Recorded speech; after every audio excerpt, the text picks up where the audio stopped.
Well, this is the first I'm hearing of it being no shirt night. Casey was just informing me. So I'm actually going to let her explain what that means. Actually, I just Casey? heard about it too. I just heard about it in the chat. No shirt night. I don't know what that's about. But it seems like all of it. None of us got the memo because we're all wearing clothes. Sorry. That's true. Welcome back to the show. I am intimidated tonight, not only for our guest's educational background. He is a powerhouse of smarts, as you'll hear in just a second. But this is the only time I've ever been in a stream where someone has had better hair than me. I told him earlier to get ready for it. Casey, why don't you go ahead and introduce who we have and his impressive resume. Oh, okay. Well, this is Andrew Seidel. Welcome to the NonSec show. It's good to have you. Hello, everyone. Thank you for having me on. I appreciate it. Of course. And for those of you who don't know, Andrew is a lawyer at Ffrf, the Freedom from Religion Foundation, and I bother him on Twitter all the time with all of the injustices I find in the world. I'm like, have you guys seen this? Have you sent a letter? I mean, there's a lot of stuff going on. We have a lot of work to do, so it's understandable. And It's not a bother at all. That's what we do. Yeah, so I don't know if you want to talk a little bit about yourself or if you want me. I pulled up your bio on the Freedom from Religion Foundation, and we could embarrass you if you want. I mean, I'm not going to talk about myself. So I think you need to read it. Yeah, you want me to read it? Okay. So Andrew is a constitutional attorney. He is the director of strategic response at the Freedom from Religion Foundation, and he's now an author, which is actually what he's coming on to talk about is his new book.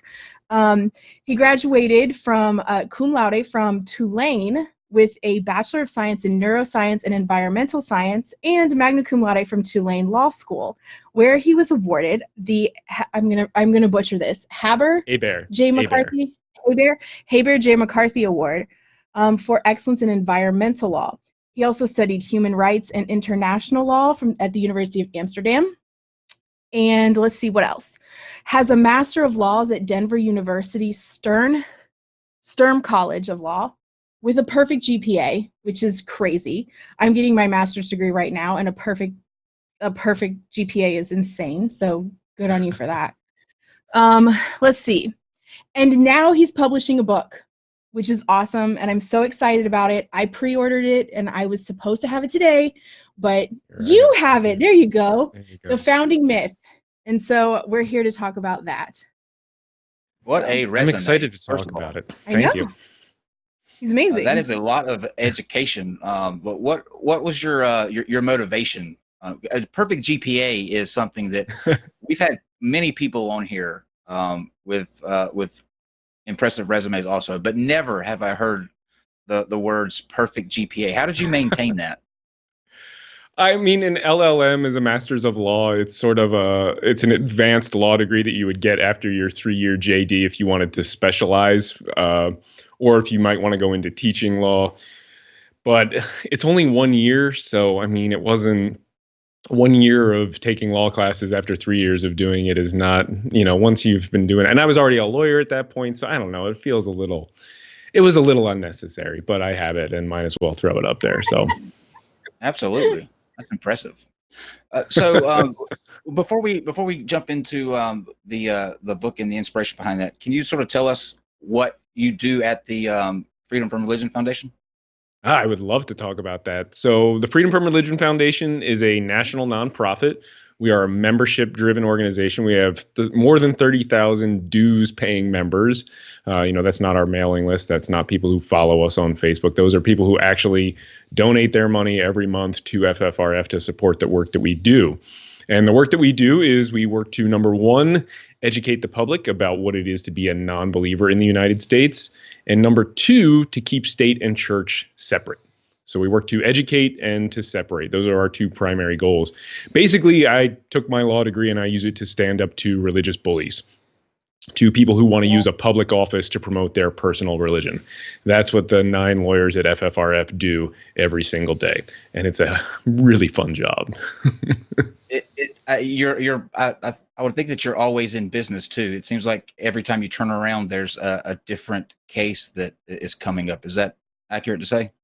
I mean, that is 100% accurate. We get between 4,000 and 5,000 legal complaints every single year. Now, not all of those are actionable complaints, and some of those are, multiple people reporting the same thing. But we do take action on between 1,000 and 2,000 of those every year. We try actually not to go to court to fix these things. Our primary resolution method is to educate. So, for instance, if a teacher is forcing a kid to pray in their kindergarten class before they go down to lunch every day, which is a case that I worked on in Georgia, we will first write a letter to that superintendent and say, hey, this is going on in your school district. You might not realize it, and it's really illegal, and you need to fix it right now. Most of the time, that does the job. And then we'll work with that school district. We've actually gone into school districts and done in-service teaching. We work to educate the school district's attorneys about what's legal and what's not legal and where those lines are. But if they ignore us, or if they're recalcitrant, the way this particular district I'm thinking of was, we will take them to court, and then we will usually win. Not always, but our record since the beginning of 2016 is, I think we are 14-3 right now on final court decisions. So we're doing pretty good. What your success rate is? It seems that it would be pretty high, because the law is in usually the favor of whoever's trying to keep church and state separate. Right now it is. We'll see what the Supreme Court does with it. But for the moment, yes, the law is in our favor, and it's just a question of enforcing it. But about half those complaints that we get, I used an example in public school, and about half the complaints that we get do come out of public school systems. So it's a very, very common issue all across the country. So the three that didn't go your way, just real quick, Casey, I'm just curious, like what in that case didn't go through? What did the court find? The court got the law wrong. Courts get things wrong all the time. Yeah. And judges in particular. We often think of the federal court system and the Supreme Court in particular as these bastions and these defenders of civil rights. And really, that's not the case. More often than not, they follow the political will of the people. Marriage equality is a great example. You can watch the court slowly evolve on marriage equality as the American people evolved on that issue. The court doesn't drive change. The court sort of rubber stamps change after it's already happened. Usually, there are exceptions in our history. The Warren Court, the 15 years of the Warren Court, were very formative, and had some of the best decisions that really did force social change. Brown versus Board was one of those. But for the most part, courts aren't on the sharp end of social change. It's the people. Makes sense. All right, Casey. So you said there are cases that come from all over the country, and I wonder, because I'm a Bible Belt person. I live in Alabama, which Carolina. But yes. So do you find more cases come from that area, or really is it? Probably per capita, there's a larger concentration. But, for instance, Mississippi is it is the most religious state in the nation, but we get really, really few complaints out of there. For two reasons. One, there's just not as many people there. But two, the people who do live there and are free thinking are often pretty damn scared to step forward and say, hey, this is going on in my town. I mean, we've seen really egregious violations that we could have won even in a Mississippi state court. We could have cured, but the people won't do anything beyond us writing a letter. They won't take the case to court because they are genuinely terrified of what might happen if they do. I mean, and we do see a lot of complaints even coming out of California, obviously a lot out of Texas, just because there's a lot of people in those places. But yeah, you'd be surprised. I mean, the Rust Belt also has quite a few complaints, and it changes up more often than you would imagine. Ohio, Michigan's usually pretty bad.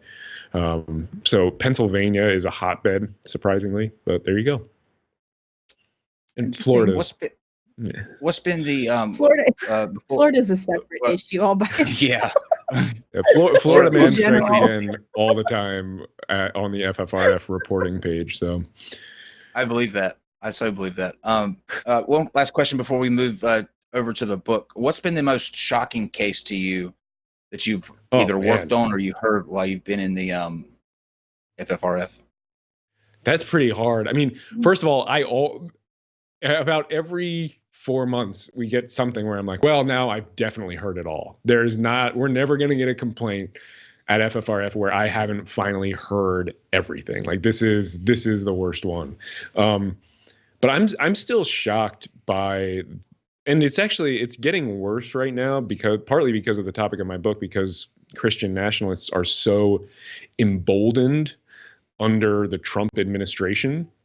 They see their talking points parroted from the highest office in the land. They see these more than 100 federal judges being rammed into the federal judiciary, and they are emboldened in a way that we haven't seen before. So we're not seeing an uptick in the number of complaints at FFRF, but in the severity of those complaints, it does seem to be going up. They do seem to be getting worse, and the people who are violating the law, who are violating students' First Amendment rights, for instance, certainly seem both more emboldened and more entitled to do so. Not that they should be.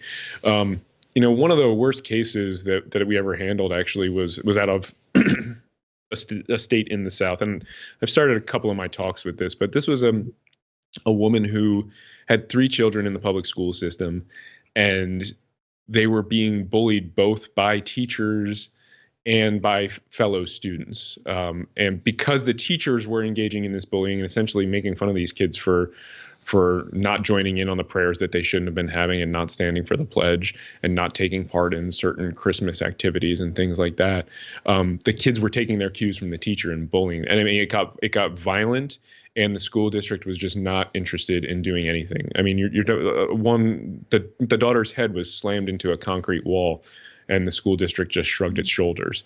And that was probably the one that made me the most angry. And I got talked down from really, really hammering this school district from one of my fellow attorneys. But they ended up, in the long run, they ended up doing the right thing, and that family was very grateful. And it was, it was a wonderful thing to be able to help this woman and her 3 kids in a very real and concrete way, and that's what we try to do at FFRF. But it's one of those ones that I will never forget, and it really does kind of stick with me. Wow, we have a really good friend, Jimmy. He runs the Mr. Atheist YouTube channel, and his brother attends a school where there's this sort of like off group of kids that call themselves the new KKK. They're like the Kids Klux Klan. They're a really like a hateful group, and they were hanging up all of these really anti-gay posters and stuff around the school. That the school would take them down, and he was saying that the school told the students they weren't allowed to wear any kind of pride shirts or anything like that, because you didn't want to entice the angry group of the racist, fear-mongering kids. Like they were oh yeah, capitulating to the assholes.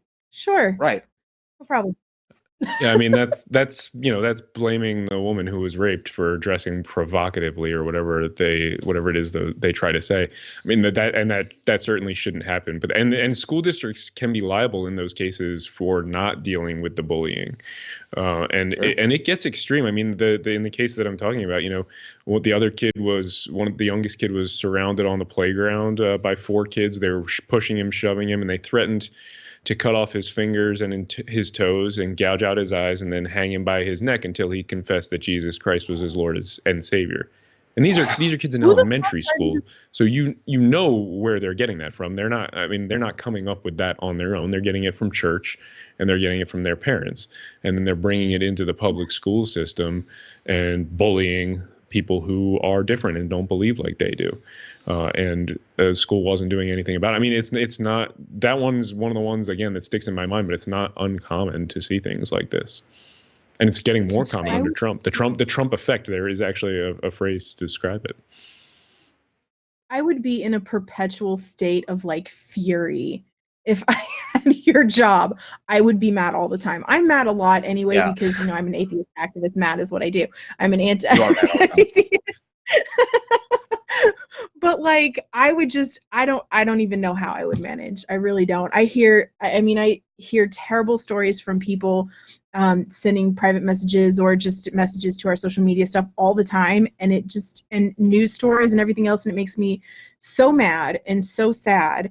And if I had your job, I think that would be tenfold. But here's the cool thing is that you guys actually do something about it. And that's one reason why I'm a dues paying member of the Ffrf, and I love the Ffrf. And I think if you can afford to, if you have some extra money, the Ffrf is a great organization, and you should definitely go and be a dues paying member for sure. Yeah, we certainly need all the support we can get in this climate. And you're right. I mean, it does induce anger all the time, but we win. And we get to help people. We are standing up to these religious bullies on a daily basis. And, we had more than a win a day last year. I can't remember what the number was, but it averaged out to more than a win a day. I mean, we are able to stop these violations. And when you can do that and you can help these people who are coming to you, it really does make a huge difference. And I wouldn't want to do anything else with my law degree. And I will say, too, while we certainly appreciate people paying their dues at FFRF, I mentioned that we have 30,000 members at the top of the show. That is actually our membership role is a big part of how we can accomplish what we do. If I write a letter saying, well, we represent 300 members or 3,000 members or 30,000 members, that joining your voice to FFRFs makes us much more powerful and able to force social change. It makes us more influential. And really, we want people to join to become members so that we can have that bigger voice and make the change that we all want to see in this world. It's fantastic. So what was the founding myth why Christian nationalism is un-American? Yeah, it's un-American. Un-American. Yes. There you go. My iPad just died on me. Jessica. But what was the inspiration behind why you decided to write this book? That's a good question. I've been working on the book for about 10 years, really. Even before I started at FFRF, this was an argument that I was interested in. And it, unfortunately, and / kind of luckily for me, it's become more relevant now than ever before because Donald Trump rode Christian nationalism into the highest office in our land. If you looked at Christian nationalism before 2016, it was sort of this impotent sideshow, right? It was David Barton screaming to a bunch of fundies on the far conservative side of the spectrum. They weren't able to get much accomplished legislatively. They were having a little bit of influence with some in the legal field, with some of the courts, with some particular judges, but really not doing that much. But now Christian nationalism is driving public policy. It's driving our education policy, immigration policy, civil rights, women's rights, minority rights, LGBTQ rights. I mean, even our foreign policy, the move of the embassy to Israel was based on these Christian nationalist ideas. Judges are deciding cases on the basis of the lies and myths that underlie Christian nationalism. It's not just culture war issues. And I mean, put simply, these lies, the idea that we're a Christian nation and founded on Judeo-Christian principles, they're destroying our country. They're gnawing away at our liberty. And I think that we, the people, have a duty to stand up to those lies and to the bullies pushing them. And that's why I wrote this book. Why is it that you think that, because if you look at Trump doesn't in any way, shape, or form, in my opinion, sort of encapsulate what evangelicals or the Christian nations are go for. He doesn't have. I don't know if he has any values except for himself and money. So, like, why are they sort of folding behind Trump so like steady? I mean, they're with him, and I've seen pictures of people making these images with Jesus, like with his arms wrapped around Trump sitting at the the desk in the Oval Office. I know which one you're talking about. Yeah. It's crazy. They're crazy. Well, I mean, and that's a tough question, and a lot of demographers and social scientists are asking the question. Andrew Whitehead out of Clemson did some really interesting research, though, and he looked at the 2016 election data, and he wanted to see what was the biggest factor that would determine whether or not somebody was a Trump voter? Was it their political party? Was it what particular denomination they adhered to? Was it whether or not they were a racist? And none of those things was as accurate a predictor as whether or not the person was a Christian nationalist. And a Christian nationalist is just simply somebody who believes that the United States was founded as a Christian nation, built on Judeo-Christian principles, and that it needs to return to that foundation. And that indicator was the number one most highly correlated thing with a Trump voter, somebody who is a Christian nationalist. And I think the evangelicals really, we're talking about them as a bloc, but it's not, there's just such an overlap between the evangelicals and the Christian nationalists that we really ought to be talking about the Christian nationalists supporting Trump. And they do it because he gives them everything that they want. And he's getting better and better and better at employing their rhetoric, at repeating the myths and the lies. If you watch especially when he's talking at like Liberty University or at the Conservative Political Action Conference, these type of things, he is really in there just regurgitating all the different talking points that Ben Franklin offered a prayer at the Constitutional Convention, that in the Declaration of Independence, the founders referenced our creator 4 times, which is completely untrue. All these different myths and lies are just, he trots them out over and over and over again. And those are often the lines that get him the biggest cheers. Who do you think, though, like with let's say hypothetically, if there was an instance where Trump was either removed from office or something happens and he is no longer president, is Pence, in your opinion, like a scarier threat to like this movement, to sort of like encouraging this movement, or is Trump our better option out of the two in that case? I mean, a couple different things. One, Pence has been very clear that he's a Christian nationalist too. He opened his acceptance speech at the Republican National Convention, and many of his speeches, this is one of his favorite lines, where he says, "I am a Christian, a conservative, and a Republican in that order." I think that's the line. Somebody can check me on it. But so he makes it very clear that he is a Christian first, and that's how he wants to govern. And he showed us that while he was trying to run Indiana.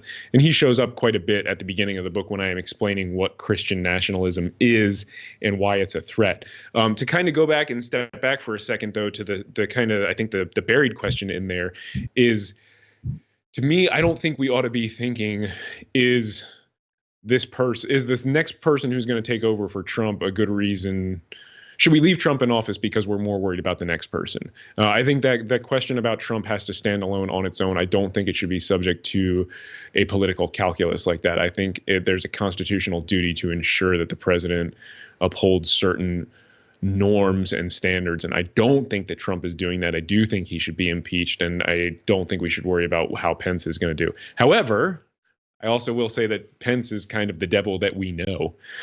He's no different than George W. Bush, whereas Trump is this unpredictable time bomb who could go off at any minute, possibly, explosively. So I'd rather fight Pence than Trump. So Casey and I both. Wait, and can I just say real quick? That's just Andrew's personal opinion. I am not the Freedom from Religion Foundation is not a political organization. That was just Andrew speaking from my own living room in my personal capacity right there. Sure, yeah, absolutely.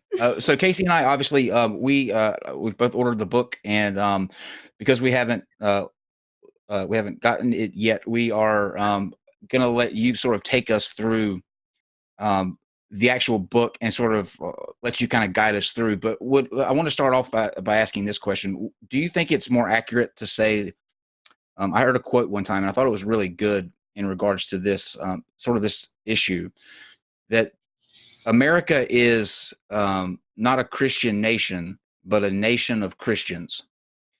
There's a distinction there, in that it's not a nation that is founded on Christian values, but it's mainly made up of a sort of a Christian population.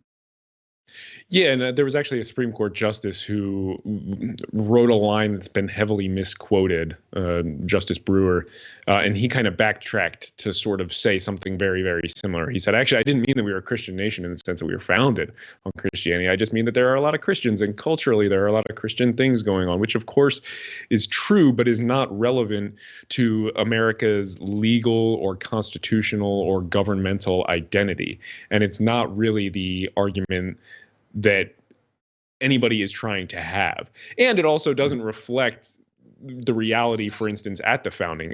There's statistics floating around that, but somewhere between 10 and 15% of the country was, quote, churched at the time of the revolution. So it wasn't like these people were these devout believers at that time, even just the general populace. And America really did go through, the Second Great Awakening is this very popular age of American history after the founding. And as I point out in the book, for there to have been a Second Great Awakening, it means that the people were asleep, right? It means that they weren't Christian to have to all of a sudden convert to this Christianity and have this Great Awakening. It means that they weren't at one point in time, which the only point in time before that was our founding. So even that argument, I think, kind of falls a little bit flat, but it's irrelevant to the point, because what Christian nationalists' goal here is, it's really to redefine what it is to be an American. They want to make it so that to be an American, you have to first be a Christian. It's like Mike Pence says at the beginning of his speeches. That is the goal.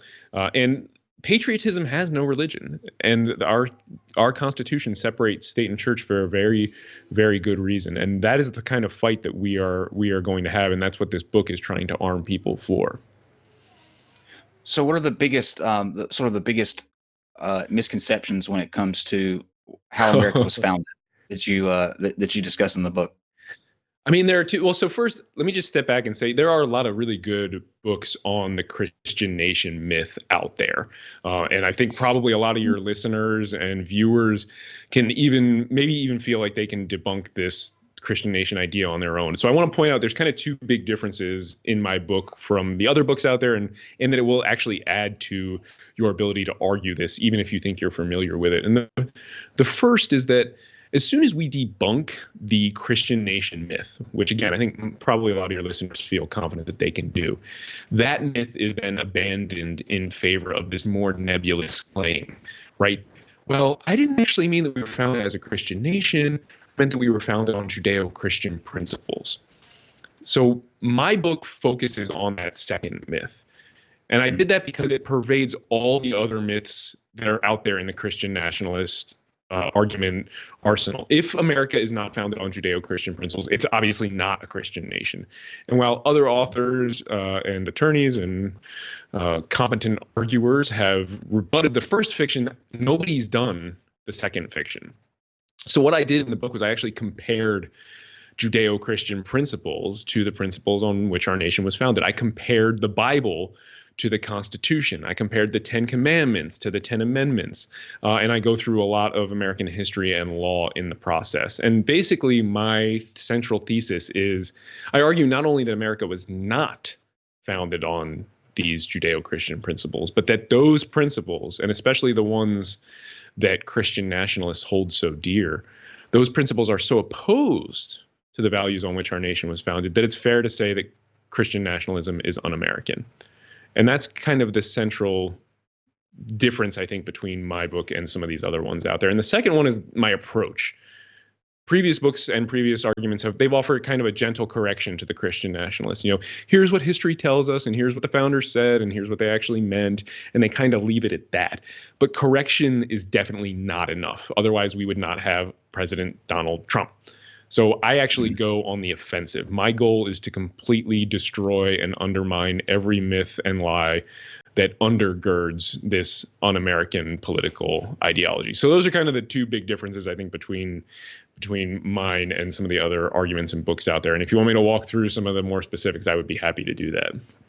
Absolutely. I think that'd be great. And I'd like to ask you, like, before you do that, when you say in the tagline of your book that Christian nationalism is un-American, some I think would say that's a bold statement. I think it's an accurate statement. So. But how would you back that up? Like, what would be the one thing that you would say points to this being something that's absolutely un-American?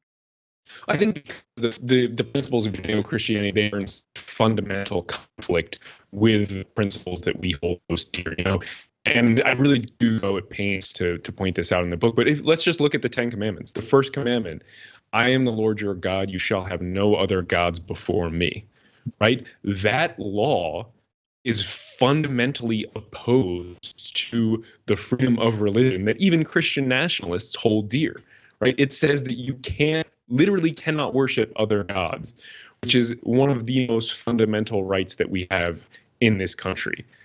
I think it's perfectly fair to call that un-American. Not only is it fair to say that, I think we have to say that.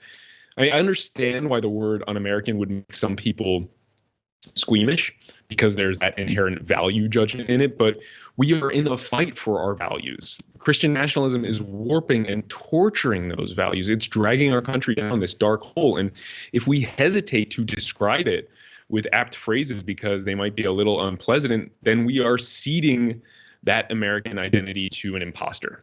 So to refuse to hold that which is antithetical to America is to watch Christian nationalists hijack our nation, and I'm not going to do that. I'm not going to stand by and watch that. I completely agree. And what it reminded me of reading that was the line that Christopher Hitchens used in his book, "How Religion Poisons Everything."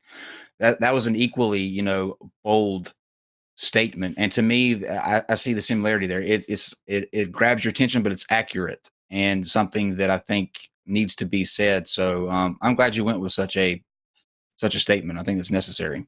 Okay, now walk us through your the points in the book that you think really need to be driven home.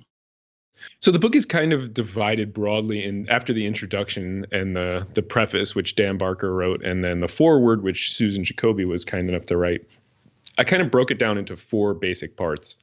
And the first part sort of goes over a lot of the stuff that happened at the founding, during the colonial period in American history. It's the arguments that you kind of can't avoid when you're having this debate. The religion of the founding fathers. Were they religious? Were they deists? Does it matter even? And my hypothesis is that stop having this argument. It doesn't matter. What matters more is how they viewed the separation of state and church. That is by far the most important thing. I look at the Declaration of Independence because this is constantly thrown back in our face. You will hear the other side say that the Declaration says that our rights come from our Creator, which is our Creator is a phrase that's actually not used in the Declaration of Independence. It's their Creator, which is a subtle but significant difference. Christian nationalists are not known for their subtlety. So I actually walk through every one of the references in the Declaration of Independence and kind of explain those. And then some of the other things that you constantly hear from the other side, like, well, they prayed at the Constitutional Convention. No, they didn't. And here's how you're warping and distorting history. So that's kind of the first chunk of the book. The second chunk is the Bible versus the United States. I kind of made that into sort of like a joking case name.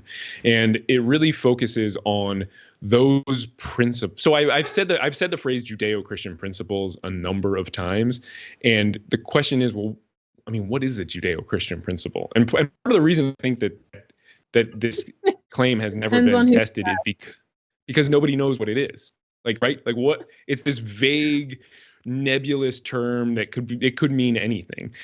So I took the time to kind of tease that out. And if really what they mean is principles that you can find in the Bible.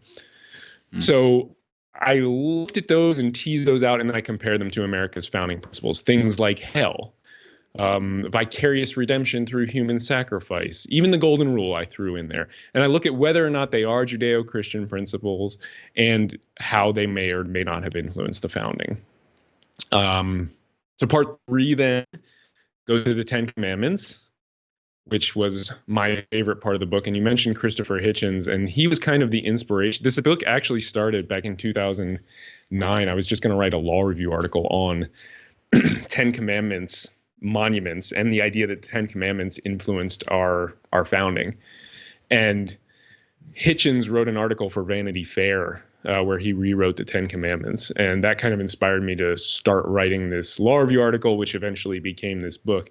But I go through each of the Ten Commandments, and then I compare them to America's founding principles too. And that's kind of, I mean, it's hard to pick a favorite part of my book, part of the book, but that is because Hitchens kind of inspired it, and it was sort of the beginning, that might be my favorite section.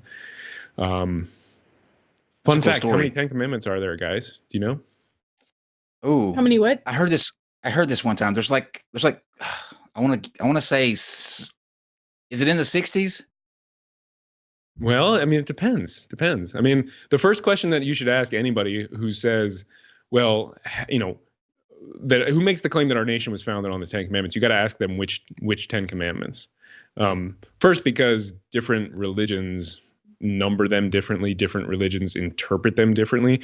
But even just in any given Bible, there are 4 different sets of Ten Commandments. Exodus 20, Exodus 34, Deuteronomy 5, and Deuteronomy 27. They're all different sets of the quote unquote supposed to be same 10 commandments. And the first set, which is Exodus 20, this is the one that everybody thinks of. This is the Charlton Heston coming down off the mountain commandments. Those aren't even called the 10 commandments. It's the second set in Exodus 34 that are called the 10 commandments that end with the stricture against boiling a kid in its mother's milk. And that's a baby goat kid, not an actual kid. Oh, so, okay. Given what happens in the Bible, you could be forgiven for thinking otherwise. Yeah, absolutely. So point being, most of these people, and we're talking Supreme Court justices here, don't even realize that there are these different sets of commandments, let alone that different religions say, well, murder is prohibited versus killing, which are actually pretty different things. If you can't kill somebody, even killing in self-defense would be prohibited, whereas if you can't murder somebody, then you would be allowed to kill in self-defense. So kind of important differences there. Huge differences. I think that's a very good point. I never thought about it that way. I'd always heard that, and some people were putting it in the live chat, that all in total, the different laws that they sort of put out there is quite a few people have said. Yeah, that's what I was going to say. People have said 613. Yeah, that's the mitzvot. And I mean, if you go through those, I mean, it's very clear that they didn't have any influence on the American founding. I was charitable in the book and did not go through all 613, both charitable to the reader and to Christian nationalists. So I only did the 10 commandments that are not called the 10 commandments from Exodus 20. Yeah. I think, do you speak any of, I believe it was Madison that had the treaty where he said that this nation is not founded, or this America is not in any way a Christian nation? Yeah, so that's the Treaty of Tripoli, and it says America was not in any sense founded on the Christian religion. It is an admirably clear statement. It's very useful in these debates, but it can also get thrown back in your face. And it's a single phrase from that time. I mean, it's great because it's from a treaty that was negotiated under George Washington, voted on unanimously by the U.S. Senate and signed into law by John Adams. So it's a really powerful argument in our favor. But really, I only touch on that in the introduction because this book is digging so much deeper, and we're going so much. We're doing so much more on the argument side that is just, you don't even need it when you really get into it. And sure. That's part of I think the point of my book is it's not we can get lost in having a fight over the facts, and we're not necessarily going to convince somebody by regurgitating the Treaty of Tripoli to them. But if we go after their values as un-American and their identity as un-American and the things they are saying as unpatriotic, for instance, then you are going to have an impact, and you are going to start getting them to think about it, certainly a lot more than you might otherwise. And particularly if you can convince that middle chunk of the country that this side is un-American and is a threat to what it means to be an American, then you're really starting to make some progress. So that's what this book seeks to do. So I'm going to ask one more question, then Casey, I've been talking for a while. I'm going to let you ask some questions. But what would you say, if anything, would be the other side's best case for why America is was founded on Christian principles? Do they even have one, or is it just completely They do, actually, and I do make some concessions in the book to that fact.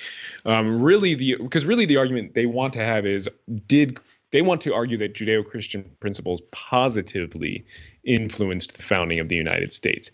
And that's the argument that they can't make. You can make the argument that Judeo-Christian principles influenced the founding of the United States, and there's two big glaring areas of our history that should stand out to anybody who's familiar with it. One is slavery.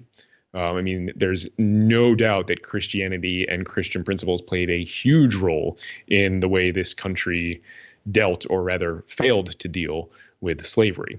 And the second one is our treatment of women. Half the population subjugated for the vast majority of our history because of Christian principles. And that's an argument I'm perfectly willing to make on their behalf, even if they don't want to hear it. Awesome. All right, Casey. Well, so Dave, I sent Dave a picture. I was actually looking up some of this today. I also think that Christianity in general, religion in general, I think is a threat globally, but especially Christian nationalism in the United States, because it really bothers me that they keep trying to force their Judeo-Christian values into our law, and it's very frustrating. Yeah. So I happened to find a poll. Dave, will you put the poll up that I found? So I happened to find this. It was conducted in March. Huh? It was the Morning Consult poll, yeah. Yeah, have you seen this? Oh, yeah, so, absolutely. It says that nearly half of voters think that Christian nationalism is a threat, which I think is great, because, I want people who are voting to have some sense. But it's interesting because you can tell the differences between like registered voters in general, but then Democrats and Republicans. Like only 10% of Republicans think that, well, 35%, we'll put the two together, think that it's a threat, that Christian nationalism is a threat to our country. But you can see so many more Democrats are seeing that. And so I found this poll to be pretty interesting. What do you think about it? I did too.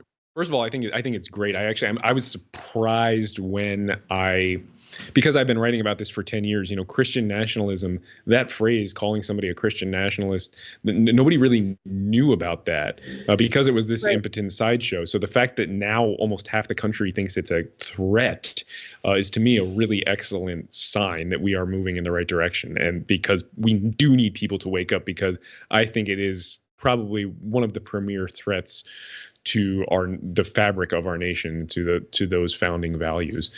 So I think it's a good sign. I think it's not surprising that you see that heavy party split, because Christian nationalists tend to adhere to the party that caters to their whims and to their rhetoric.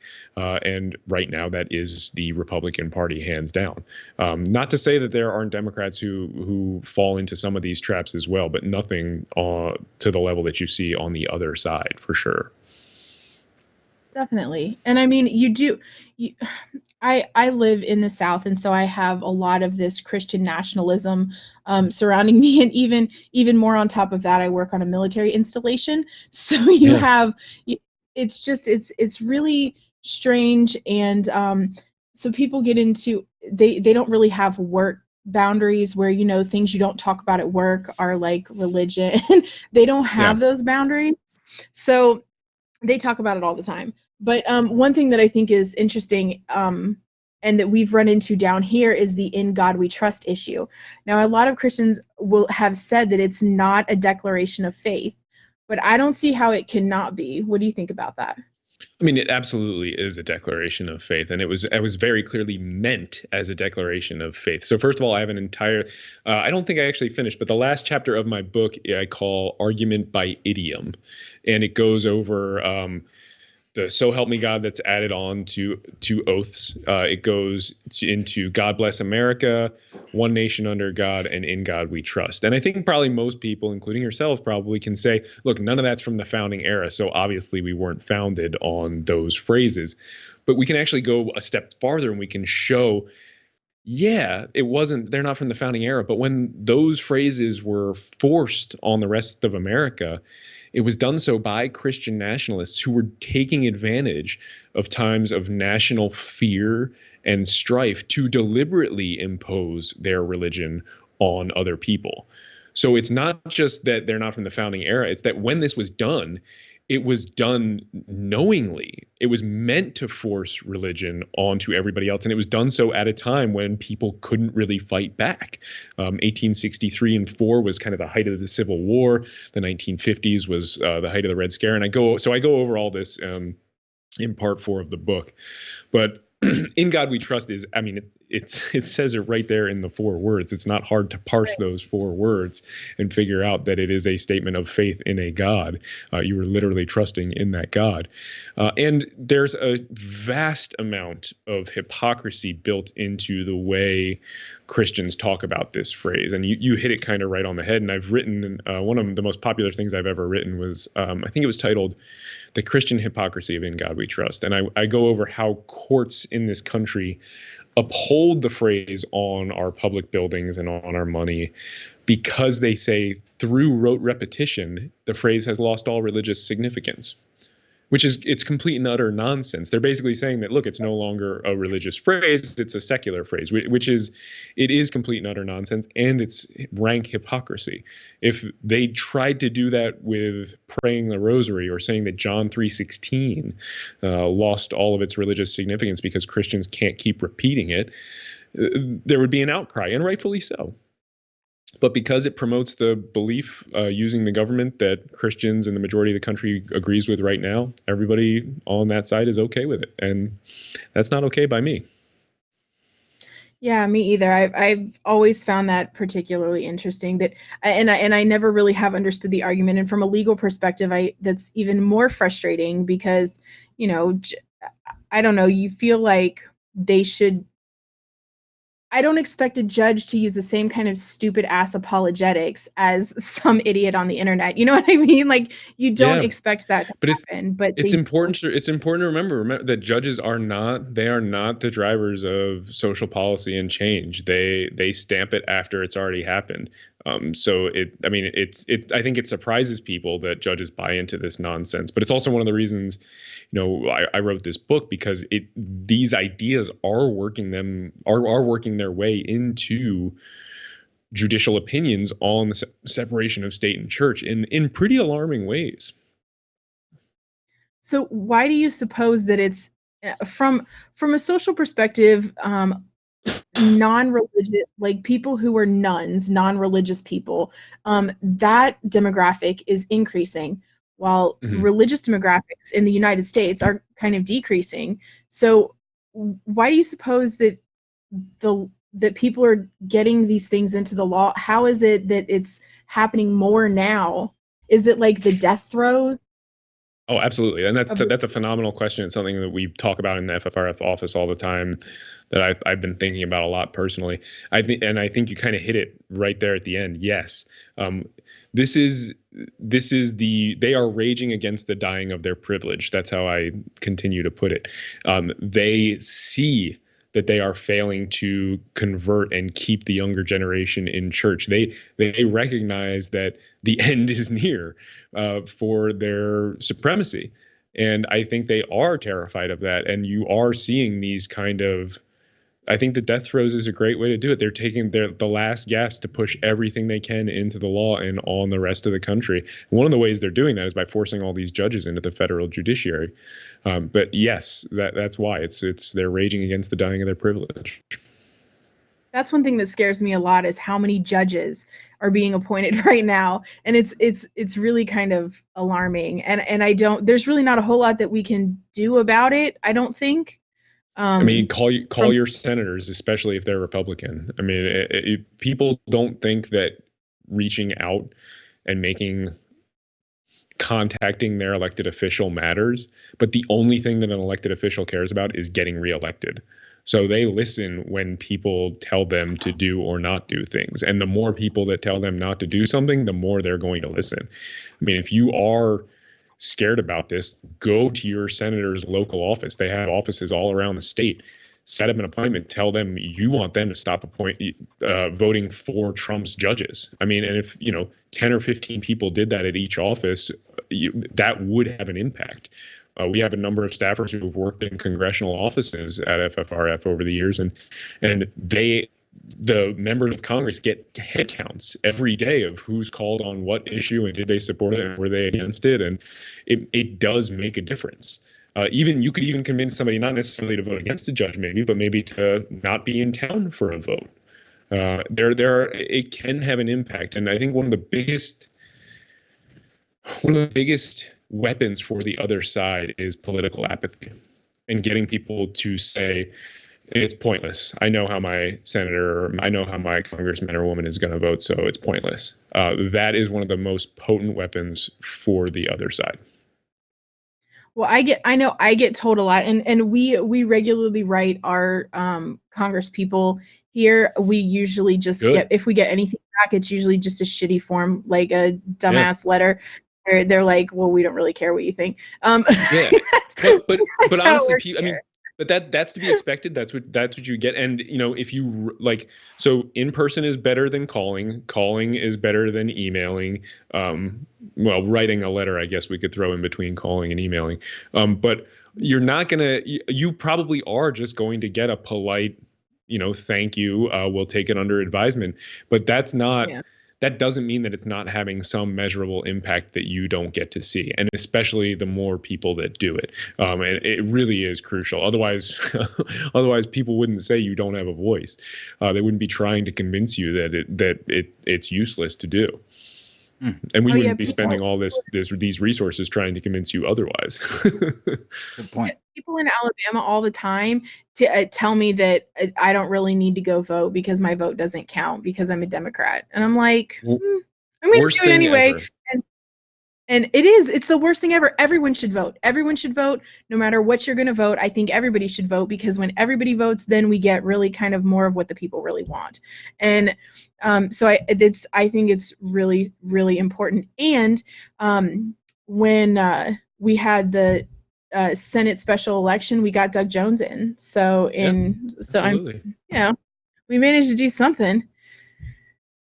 I mean, that makes a huge difference too. I really will never understand the idea that thinking that you are politically powerless and acting on that is the only way that you are politically powerless. It's a self-fulfilling prophecy. And it's literally exactly what the other side is hoping. I mean, think of the lengths that people are going to make sure that other people cannot vote. I mean, it's a massive push in this country to get people to show IDs, to ban certain buses and vans and stuff from the poll. You see it all over the country. I've been a poll watcher in Wisconsin for a couple elections now. I mean, it's a desperate attempt to make sure that people can't exercise their right to vote. And the only reason that's happening is because it is powerful and important for people to get out there and vote. Otherwise, they wouldn't be trying to take it away from you. Yeah. Can we shift real quick to another topic? Yeah, I gotta get off that soapbox. I'm sorry. No, that was great. Fine. That was fantastic. Yeah, I think voting is super important. So if you're going to sit there and talk about it and how awesome. Yeah. But I saw an article today that really upset me a little bit. What do you think about heartbeat bills? You want to weigh in on heartbeat bills? Yeah, I mean we have a big problem with this. Is another area in the country, and it is tied to Christian nationalism as well. They should absolutely be unconstitutional. They currently are unconstitutional. My fear is that with the current Supreme Court, you are going to see Roe versus Wade eaten away at over the next few years and probably overturned. I was having lunch with Jeffrey Stone, who's a professor at the University of Chicago. He wrote a book called Sex and the Constitution, which is this really fascinating history of the law around abortion and birth control and contraception, women's rights in the United States and how it was founded. We interviewed him on our show, Free Thought Matters. And we were kind of chatting about this exact issue. And his hypothesis is that probably in about 3 or 4 years, Roe is going to be completely overturned by the Supreme Court, which if it's 4 years would be on the 50th anniversary, which I would not put it past these justices to do for ceremonial reasons. But I mean, absolutely unconstitutional. Of course, a woman has a right to choose for a significant length of time. Certainly, certainly not something that should be passed in any legislature in a free democratic republic, democracy, however you want to define it. There, people get hung up on those two words, and they shouldn't. But anyway. So I think it's interesting because they passed one through the Alabama House, and the lady who pushing it is the representative that was pushing it real hard is from a town not too far from where I live, and she full out admitted that she knows that it's unconstitutional. Yeah, and the point they're trying to get the case before the Supreme Court. Yes. And she admitted that straight out. And I was actually kind of surprised and a little impressed that she had the gall to admit that, but people don't care. Like, I don't know. That goes back to what I was trying to say at the beginning, which is when I was talking about the complaints that we're getting at Ffrf, how they seem to be getting worse. They feel emboldened and they feel entitled in a way that we have not seen ever. Certainly not in my lifetime, or at least not in my memory. And this is another area where you're seeing it. They know now that they've got 5 justices on the Supreme Court, and they're going to do all they can to get this issue in front of them. And the judges, because Kavanaugh is such a black mark on the court, and it's just completely destroyed the moral authority of that body, they might not do anything too controversial in this area for maybe a term, maybe not. I don't know. That's the hypothesis, but I haven't really seen anything to back that up. I think we're in for a really rough ride when it comes to the right to choose. Just switching gears a little bit again, going forward, how would you say what's the best plan to sort of right this wrong that we made last election? Do you think Trump has a chance to win again? Do you think he's okay? What's the best way to defeat Trump in this election? And do you have any sort of favorites that we should keep our eye on that would do the best job at reversing all the damage that Trump has done? Yeah, I mean, the number one thing people really have to do in this election is vote. Yeah, I mean, that's the most important thing. It would make a huge difference if everybody in the country did vote. I would also recommend that everybody go join the Freedom from Religion Foundation. We've got a ton of work ahead of us. Hey, find bookstores everywhere. You could get yourself a copy of this. You could arm yourself with all the arguments you need to rebut the number one thing that put Donald Trump into office. I mean, all the lies and myths that underlie their political ideology and theology went unchecked, and that can't happen again. And it's not enough to just refute them with the Treaty of Tripoli or say that, well, in God we trust comes from 1864, not from the founding generation. That's clearly not enough. If facts were enough, Donald Trump would not be president right now. You've got to arm yourself with better arguments, and that's one of the things that my book is geared towards doing. So, I mean, the other thing that people could do is get out there and volunteer.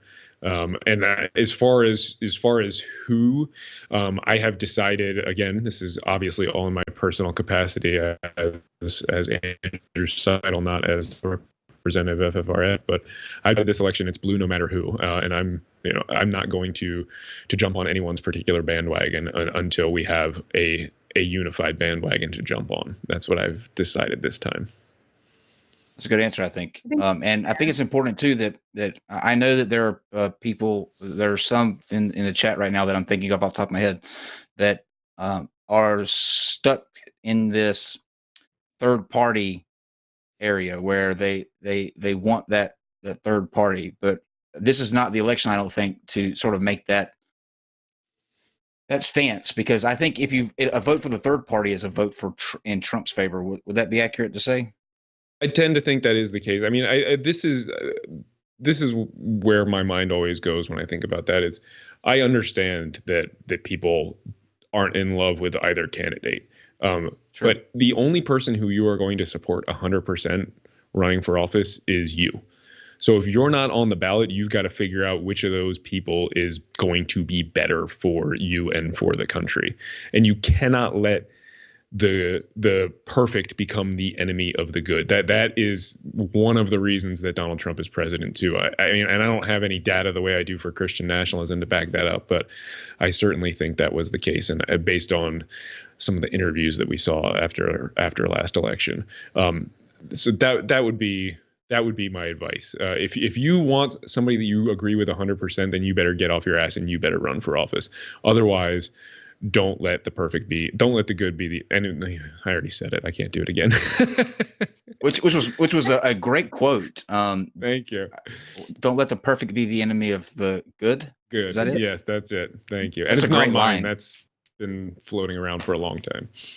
That's a great line. I'm also loving the hashtag blue. What did you say? Blue no matter who. Blue no matter who. Yeah.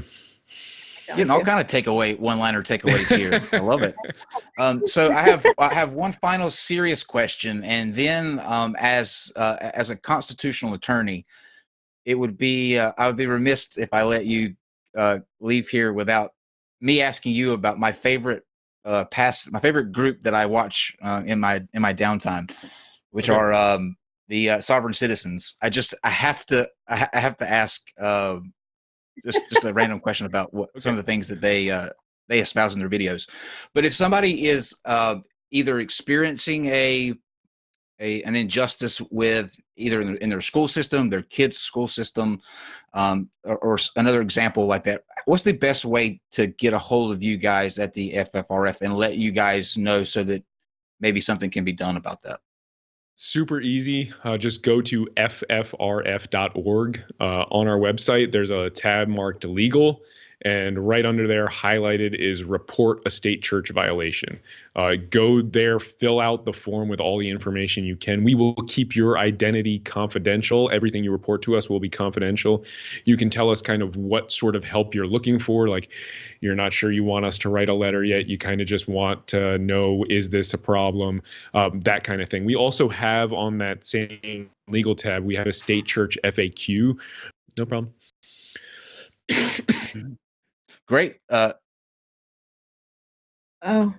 I'm looking at the chat. Let us know if we're back. I'm going to be watching for just a second. I'm still seeing still offline, Dave. Yeah, me too. If you guys want to take legal, questions from the chat room too, I'd be happy to do that for a minute or two after this. Cool. Oh, we okay, are back. There it is. Okay. So yeah, Andrew just said that he would be willing to take questions from the chat. If you do have a question, and I've went through as we've gone along, and people have tagged me with them, and sort of try to put some aside. So if you do have a question, make sure that you leave it in the live chat and tag me or KC, and we'll be happy to ask those. But I sort of I'm going to take the first question, and I have I have this like weird obsession with watching people who call themselves sovereign citizens, and it's so funny to watch them when they're driving and they get pulled over. They use the sort of line where they say, "I'm not driving, I'm traveling," and it's in the Constitution, and they cite this over and over again, like there's case law and also. So with an opportunity to talk to somebody who is a constitutional attorney, could you please just read into it this right to travel? I mean, it's not explicitly mentioned. The Constitution doesn't say somewhere citizens have a right to travel. Our government is a government of limited powers, so it can only act on those powers that it is given, and everything else are rights retained by the states or us as citizens. And one of those rights that we retain is the right to travel. So I can only presume that that's where they are going with it. But there's this kind of myth out there, and I think it's important for everybody to understand too. And it's actually something that pops up in the book a little bit.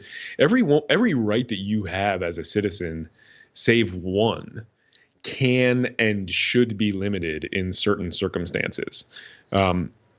The right to travel, I mean, we throw people in jail all the time. The right to vote, we take away while you're in jail. The right to bear arms, nobody takes guns on planes. I recognize that they would like that to be an unlimited right in some cases, but even your free exercise of religion, right? there's a fight over it right now, how broadly it should be interpreted, but you don't get to exercise your religion in a way that harms others right now. That's where we've drawn the line in the past. And they try. Well, Christian nationalists are trying to redefine it so that they can exercise their religion in a way that discriminates against others, for instance. So that's a big fight that's happening right now. But really, the only right that you have that is absolutely unlimited is the right to think freely. That's the one expansive, completely unlimited right that you have. You can think whatever thoughts you want, and the government can't do anything about it, even if they had the technology and ability to. Sure. They just as a quick aside to that, they say that there's a difference between traveling and driving. Driving is when you're moving for commerce. So if there is a like if you're going to pick up, if you're going to either pick up deliveries or you have freight or whatever, then you're driving. But it's just so funny they normally end with a window getting busted and the person getting tased because they refuse to come out of the car. This is reminding me of a book that Tom Nichols wrote called The Death of Expertise, which is about how basically modern American, several different cultural trends have sort of converged to make people suspicious of experts and also think that they know more than the experts. You get the Dunning-Kruger effect is a big aspect of this. But there's also it sounds like these people think they're lawyers and think they understand the Constitution when really they don't. There's a part of the Constitution called the Commerce Clause, which is one of the ways that the federal government is allowed to enact more broadly sweeping legislation and regulation than they would otherwise have been able to do. And it sounds like they're trying to say that if I'm not involved in commerce in any way, then you can't regulate what I'm doing. Maybe that's where their head's at. It doesn't hold up in any way, shape, or form. But no, now I'm going to have to go, and I can tell I'm going to end up down some weird YouTube hole thanks to you now. So appreciate it. Just type in right to travel. And it's just funny because there are hundreds of videos on there and they all end the same. Like when I say that they end with a window being smashed and tased, that is not exaggerating. That happens to nearly every single video. And you would think that after watching this, they would be like, well, there's probably nothing to this, but it just keeps growing. I mean, it's baffling. Okay. Well, the guy, hold on. I have something to say about this sovereign citizen right to travel thing. So the guy that did my first 2 tattoos, he was a sovereign citizen guy. And he said, like, he was super upset about the whole idea of having to get a driver's license. And he basically said the next time that his license was up, he wasn't getting another driver's license because he has the right to travel per the Constitution. And so if he's not driving for commerce, then he is traveling and he doesn't have to get a driver's license, and that making people get driver's licenses is unconstitutional. It's so funny. Okay, it's not, but okay. I was like, oh my God, please finish these, because I got 2 at one time, and I was like, oh my God, please finish this, and I never want to see you again. This is excruciating, and it's not because of the needle. Just move on. Right? Yeah. You are excruciating. You're painful. We've actually had quite a few of. We've had 3 of them on this show to talk about various aspects of it, and they are fascinating people. Oh, I'm gonna go check it out. I'll have to. I'm sold. The first question from the live chat said, can you ask how he would defend against a Christian nationalist taking the fact that the U.S. is not founded on Christianity and doubling down with, then we will fight so that it is? So the idea being we're going to try to rearrange the country so that Christianity is at least now put into the law. I mean, to me, that plays into the argument that I'm making, right? That is an admission then that we are not founded on Christianity. We are not a Christian nation. And if they are trying to warp things and redefine things so that we are, what they are doing then is un-American, as the book argues. And if you point that out to them, point out that they are now explicitly admitting that their goal is this un-American goal, that ought to, I mean, that actually solves a lot of the problems, and you kind of don't need the book for that. And then the next question says, does he think that this phase of Christian nationalism will pass, or is it a case of that we won't be able to learn from? I think Christian nationalism is. I think it will eventually go away. I think we will eventually defeat it. That morning consult poll that you cited, that people are finally starting to wake up to this as a problem, is certainly something that it's a sign that we are moving in the right direction. But really, people need to arm themselves against these lies and these arguments, and they need to call them out wherever they see them. The last chapter of the book, the whole thing it's based on a single James Madison quote where he said that it's proper to take alarm at the first experiment on our liberties. And what he was saying there is he's saying you can't wait until your country is gone to fight for it. You've got to fight for it when you realize that it's being stolen in the first place. And so I really that chapter is really meant to sort of sum up the book and get people to get out there and take what they've learned and use it. I mean, this isn't just a book that you read. Hopefully it's not for personal edification. It's something that allows you to go out there and prevent Donald Trump's second term. The next question, this one's an interesting question. Ask Andrew. Seidel did not. Which Seidel is a regular that we have here on the show. He is a theist. He is a biochemist, and okay. He says that he did not like what the Freedom from Religion Foundation did when Christians wanted to give prisoners reading material.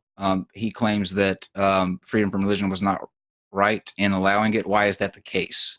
I'm unfamiliar with that. I would need that case. Yeah, I would need to know more about what's going on, but I can even without that, I can tell you that usually what happens in cases like that is prisoners ask for free thought material, and because what goes in and out of a prison is often heavily regulated, they are not allowed to have, for instance, a copy of Free Thought Today, which is FFRF's newspaper that we publish. They wouldn't be allowed a copy of The God Delusion or God is Not Great, where any prisoner would perfectly be able to get a copy of the Bible or of the Quran or some other quote unquote holy book. And FFRF does try to test those rules from time to time. And we have prisoners who want free thought reading material, and we work to get it to them. Those are the only cases where I know of.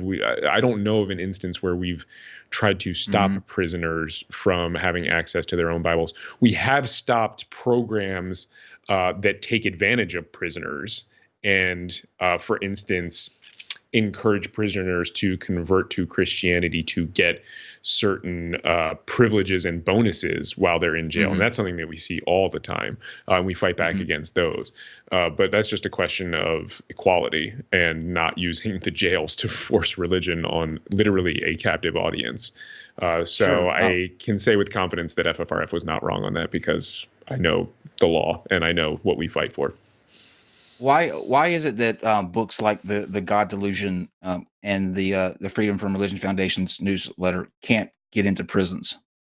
Well, they can, and that's the point. They should not be banned, but sometimes they are, because all jails are run like these little fiefdoms by men and women who sometimes consider themselves kings and queens or tyrants. Sure. They think they can do whatever they want, and that the people who are under their control have no rights and have no recourse, and so they feel the ability oftentimes to violate their rights. And that's just not something that we're gonna sit by and let happen, even for people who are in jail.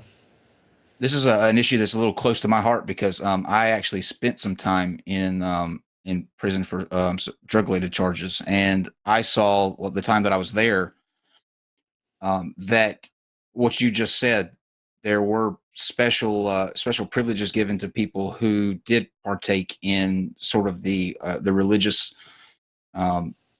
meetings that they would have, because they were numerous. They would have a different speaker come in nearly every night, and those people would get out for hours at a time. They would have food come in at the meetings. Yeah, exactly. Yeah. So I take this issue a little personal.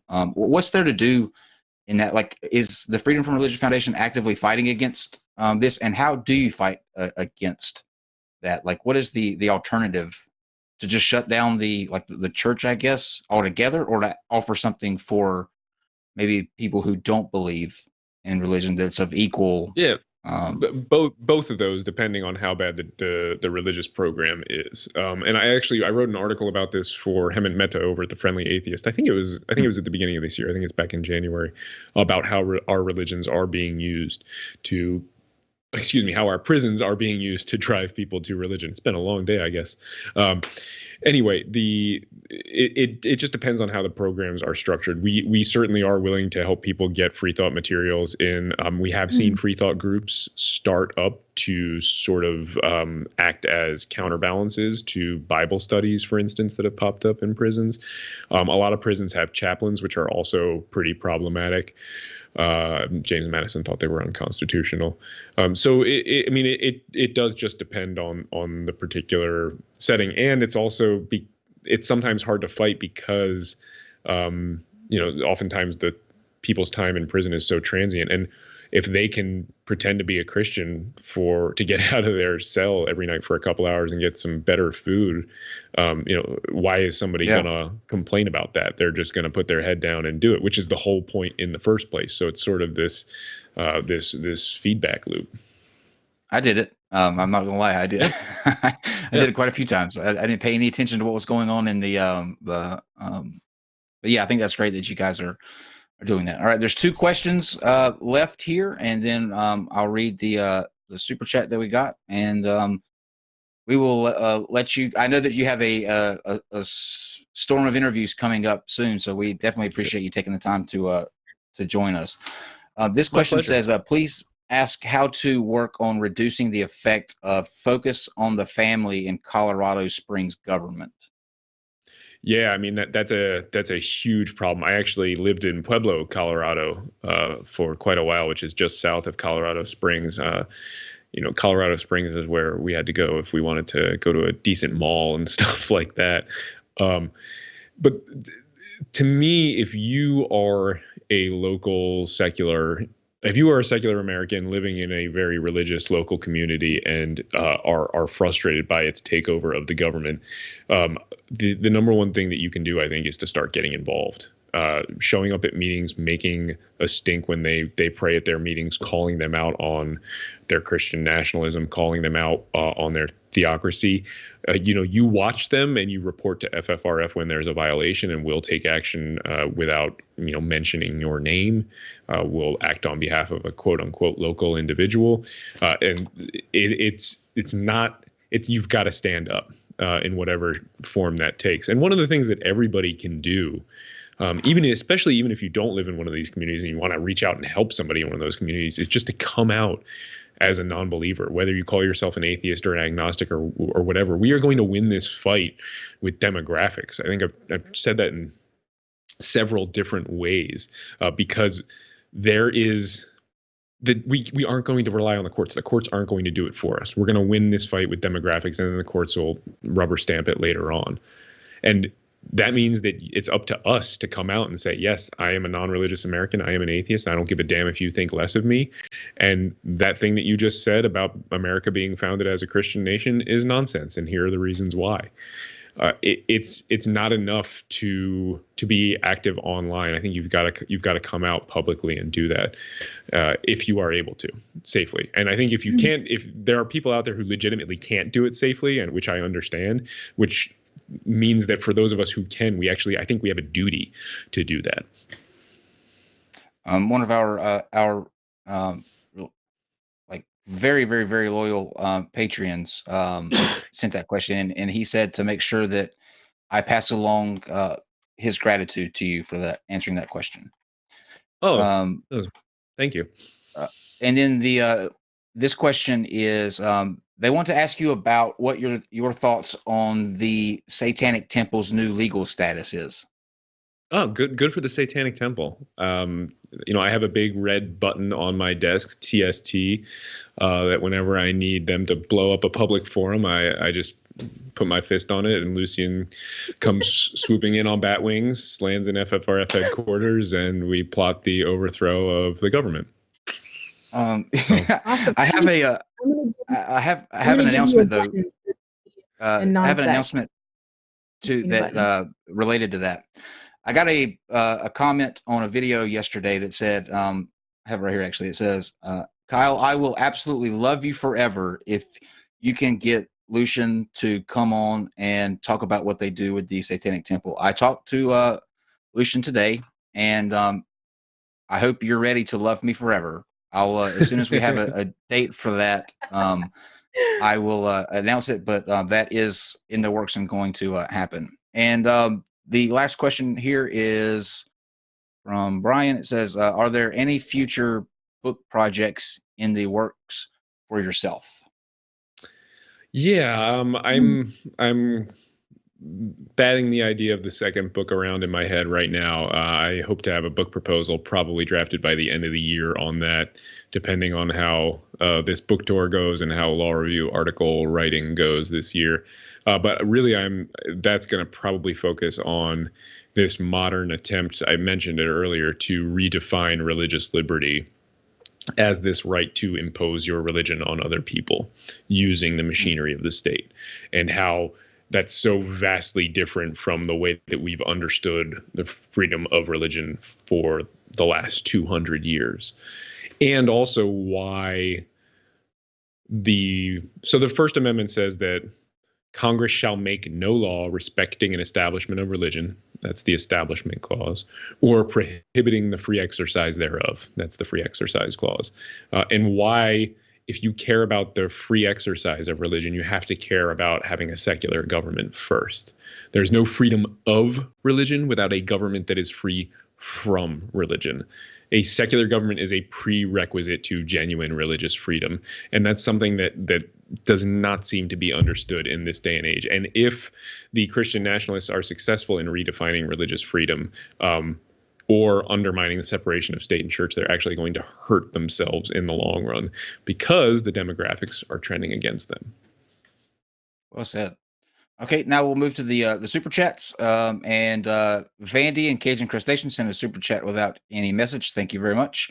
My lovely co-host's other half, Godless Engineer, says, by the way, are you guys still married, Casey? Yes, we're still married. It's been a little over a month. Oh my gosh, congratulations. I forgot I did see that. Yeah, congratulations. That's so Kyle, exciting. You're 1 for 1 on your on your ministry there. Kyle married us. Kyle actually came down here. Awesome. And married us. Yeah. I did. I am an ordained minister, so very nice. Which is so funny. The irony is amazing. Yeah. But Godless Engineer says, Andrew, how can we fight for separation of church and state? Join Ffrf. I don't even care if people buy my book. Read my book. Go to the library and borrow it. Read it, understand the arguments, and start employing them. And do not be afraid to stand up in public against these religious bullies and these Christian nationalists. If you see something, say something. Report it to Ffrf. We're happy to take action on your behalf. But those are the big things. Join Ffrf. As I mentioned earlier, it's not just about getting membership dues. We need your voice to be joined with FFRF's voice so that we have more influence. We just hired our first full-time lobbyist on Capitol Hill. When that person goes into offices to try to convince congressmen and women to do the right thing, it's going to be much more powerful if they can say we have 500 or 5,000 members in Alabama than if we have 50. So it really is important to join so that you are counted as one of our members, and then arm yourself with the right kind of arguments, not just the facts. I believe, and I'll say it by his book. Yes, by. Thank you. I'll say it. Available at fine bookstores everywhere, but I was going to say, just read it. Casey, you and Godless Engineer's quote would be a good answer to that too, if you want to put that out there. Oh, our tagline? Mm-hmm. Yeah, stand up and use your voice. We actually we've had bracelets for a long time. One side says stand up and the other side says use your voice. Awesome. And, that is phenomenal advice. It really is important. Yeah. And again, even using your voice to come out of the closet as a non-believer is super important. There was a study done a while back that looked at people who changed their mind on gay marriage. So people who were once opposed, but then became for gay marriage. And they looked at that demographic and said, okay, well, what was the number one thing that made you change your mind? And by far the biggest group changed their minds simply because they knew somebody who was gay. That was it. It wasn't a reasoned argument. It wasn't a fact. It was just knowing somebody who was gay. And it's much easier to hide being an atheist than I think it is to hide being gay. And we need to stop hiding. You need to come out of the closet and say, again, I'm an atheist. I don't give a damn if you think less of me. It's really important. Well, and I think it's great to normalize. I think normalizing people who are not religious is really important, because I mean, I didn't really come across this much anywhere except for in Alabama, but like here, people automatically think less of me when they find out that I'm not religious. And there are people, I don't know what they teach in churches down here. Well, yes, I do. I know some of what they teach in churches down here, because people legit think that, like, there was one lady that came up to me in the cafeteria at work a couple of weeks ago, and she said, I want to apologize to you. And I was like, what, why? And I have there are like 7,000 people that work in the complex that I work in. So I'm familiar with her, but I don't know her well. But she said, for the last 2 years, I've thought that you worship Satan because I found out you were an atheist. And I was like, no. And she went and told me her story about how she learned about it, and she met some atheists and they kind of talked to her about it. And so it really does make a difference. Also, I've heard that a lady that used to sit in the cubicle right next to me thought that I went home from work, like after work during the week, and just sacrificed small animals to Satan in my basement. Nope. So I think that having like people knowing that you're an atheist and seeing that you're just a normal human like they are is I think that's critical in turning people's thought processes around. No, you're 100% right, and that is exactly why it is so important. Just being out there, being a nice, normal person who happens to be an atheist and eats babies on Sunday nights. That's the way that we're going to change minds. I mean, we only do it on Sunday, once a week. It's no big deal, right? There are actually 2 comments and then a question. And this question is from 0132-132. He says, "Why can't I buy your book in ebook form for another week? That's just rude." I think they're chomping at the bit. Yeah, we were talking about this before the show. There was a hiccup with, I don't know what happened, but they had to shift the publication date back a week. So I'm very sorry. It was supposed to be this week, but you could pre-order it and then it'll just pop right up on your Kindle, and you'll have forgotten about it by then, because we're so used to instant gratification, and it'll be like getting a present. So you should definitely do that right now. Absolutely, and you'll be able to do that with through the link in the description below. In the last 2 comments, Larry Walter Jr. says, "Thank you, Andrew, for taking the years to put together this information to arm us with facts against the resounding fiction." My pleasure. Thank you. And then Dr. Zaya says, "Great show, great guest, great topic. Way to go, guys." Well, I couldn't agree more. I think this was fantastic. Well, thank you so much for having me on. It was a lot of fun. I really enjoyed the conversation, and hopefully we can do it again sometime. Absolutely. Yeah, and Casey? And you can buy I just want to say you can buy Andrew's book on Amazon or wherever books are sold. Also, on the Ffrf website, you can buy your book there. Do you still have that thing going where they can get signed copies? Because I got an email about that. Yeah, so if you buy through the Ffrf website, when you go through the checkout process, there's a place to like add a note. And if you say that you want a signed copy, I will sign it. And if you have something specific that you really want written in there and put it in that note in there, there's a good chance that'll end up in the book as well.